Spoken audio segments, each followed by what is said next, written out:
Hi guys, welcome back again to my YouTube channel. So guys, bago natin simulan yung tutorial, make sure nakasubscribe ka, click the notification para updated sa mga tutorial natin guys. Siyempre guys, magandang umaga, magandang tanghali, magandang hapon, magandang gabi, kung anong oras mo ito napapanood itong video to.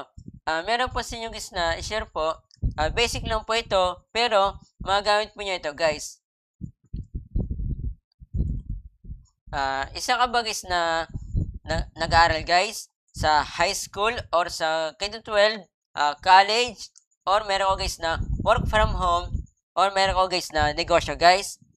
Dito po ituturo ko po sa inyo paano nga ba gamitin po yung calculator sa PC or laptop guys na naka Windows 11 guys. Katulad po sa akin, yung laptop ko po, yung wallpaper po niya, ito po yung patunay po guys na naka Windows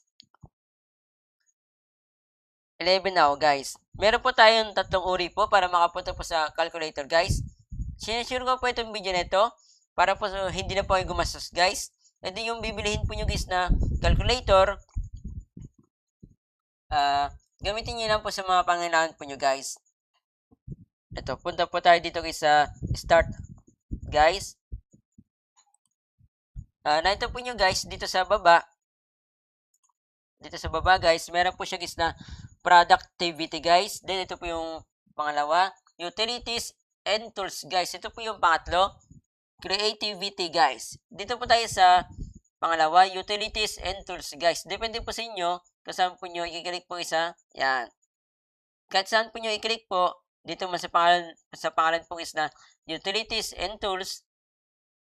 Ano, pag nilik pa natin guys yan, list pa rin po yung guys na utilities and tools guys. At click po natin itong calculator guys. So yun guys, andito na po tayo sa calculator. Ito na po yung pangalawa guys. Exit muna natin yan. Mamaya guys, ituturo ko po sa inyo kung paano po siya gamitin guys ha. Then, balik po tayo dito sa start. Ito na po yung pangalawa para makapunta po tayo sa calculator. Dito po sa pangharap po nyo guys, type po natin calculate. Ayan, lumabas na po siya. Calcu pa lang yung natatype po natin guys. Ito na po yung app po niya. Then, ito na po yung exit po natin ulit. Yung pangatlo, yung shortcut guys. Type po natin dito sa pangharap po niya ay calculator guys. Lumabas na po yung cal pa lang guys yung app po na calculator sa PC or laptop guys na naka Windows 11. Dito po ito po nyo, puti po siya guys. Ayan o. Ito po pwede po nyo gamitin po ito guys. Mapaaraw or gabi guys. Sa gabi po kapag puti po yung calculator po nyo, okay lang po siya na gamitin guys. Basta nakabukas po yung ilaw po nyo guys. Paano naman guys? Gabi po, meron po kayong kasamaan guys, hindi po makatulog. Siyempre, papatayin po yung ilaw po nyo para makatulog po kayo. Siyempre, itong puti na ito guys, maliwanag po yan guys. Pwede po masira po yung mata po nyo. Tsaka lang po ito ginagamit guys kapag nakabukas po yung ilaw guys. Punta po tayo dito sa tatlong guhit na ito.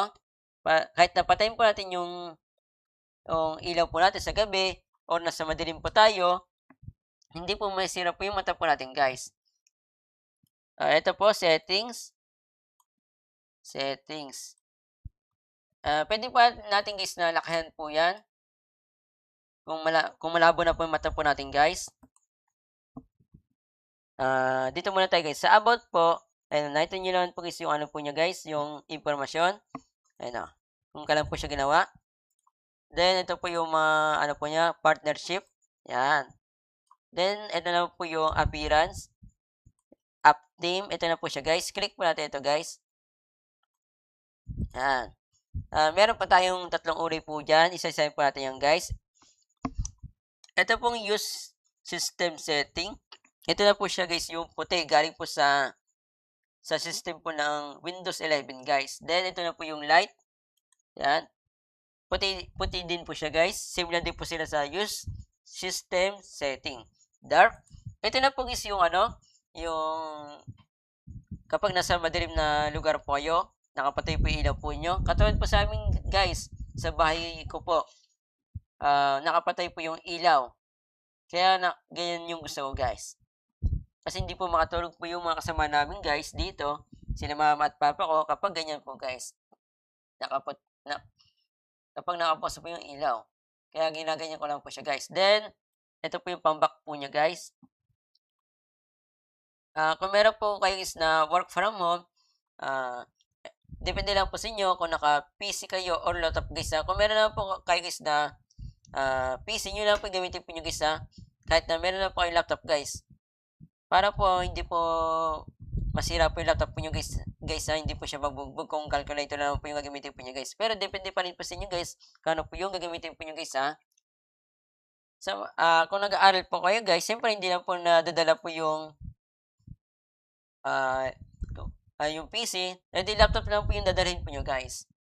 Kung meron po kayong online class po guys pwede na po guys yung computer lang po yun, dalhin po nyo. I mean, gamitin po nyo guys sa bahay po nyo kasi online class po guys. Nasa inyo po yung guys kung kahit na naka-online class po kayo, kung PC or laptop po yung gagamitin po nyo guys. Kung meron po kayo guys na negosyo, nasa labas po, ang gagamitin po nyo, laptop po guys. Kasi po hindi po nadadala po yung PC. Kung nasa bahay po nyo yung negosyo po nyo, doon lang po kayo nagnanegosyo. Suggest ko po sa inyo din guys, PC din po. Kung kayo po yung PC, siyempre malaki din po siya. Pwede naman po guys na laptop guys. Pwede po natin guys na palitin guys kung ano po yung nakasumpo guys. Ayun, ibalik po natin ulit guys kung gusto po yung isumpo ulit. Dito po 7 times 3. Yan. 5 plus 5. Yan. Ito po yung po niya guys ito po yung meron po siyang history. Ito na po siya guys. Then meron po siyang memory guys. Wala naman po siya nakalagay guys dito po meron po siyang MC, MR. Kompleto po dito guys sa calculator na ito sa PC or laptop guys na naka Windows 11. M plus, M minus, MS. Ito po hindi po napapasin nila guys na meron pong calculator sa PC or laptop guys. Then, punta po tayo dito sa tatlong guhit. Ito po yung lahat guys, mga gamit po nyo. Ito po yung iba-ibang uri po guys ng slide lang po natin yan guys. Ito po yung iba-ibang uri po na tungkol po sa calculator guys. Pinag-aaralan po ito guys sa math guys meron siyang programa guys sa mga naka-IT po yung course. Accountancy po yung course. Andin na din po lahat yan guys. Meron po siya guys na ganyan. Ayan guys sa program po yung guys napakagaling guys kung IT ka. Graphy, currency, ito po yung sa accountancy guys. Ito po yung sa mga accountancy po yung guys, kompleto na po talaga dito guys 4,000. Europe po yung guys nasa taas, dollar. Dollar po yan, dito po ay Europe guys. Dito na guys, nagtatapos po yung video. Share ko na po itong video na ito guys para po sa mga nagtitipid po na walang pambili po guys ng calculator or ayaw lang po nila guys na gumastos guys. Pakashare po ito yung video sa mga kakalain nyo guys na kailangan po nila ng calculator pero meron po sila guys na PC or laptop guys para po alam na po nila guys yung gagawin guys. Meron nga pala ito guys na part 2 po guys naka-premiere po siya para po nakapokus po sa part 1 guys. Yung part 2 po nito guys tungkol din po sa calculator guys kasi yung tuturo po sa inyo paano nga ba magkaroon po ng original po na application po na calculator sa Samsung A50s guys. Diba guys, sa mga naka Samsung A50s po dyan, wala po siya guys na calculator guys. Kasi nga po, merong mga Android phone or tablet na wala pong calculator na application po guys. Bilang lang po sila guys. Yung iba naman po, meron pong built-in guys. I-click lang po sa description ng video na ito guys kahit na din po yung kakalala guys, basta na ito po nyo, kailangan po ng calculator. Meron po sila guys na PC or laptop guys. Para po alam na din po nila guys yung gagawin. Kapag sinare nyo ito yung video, dadami itong views, mas madami tayong natulungan na tao. Yun lang po. Maraming salamat po. God bless po. Ingat po kayo.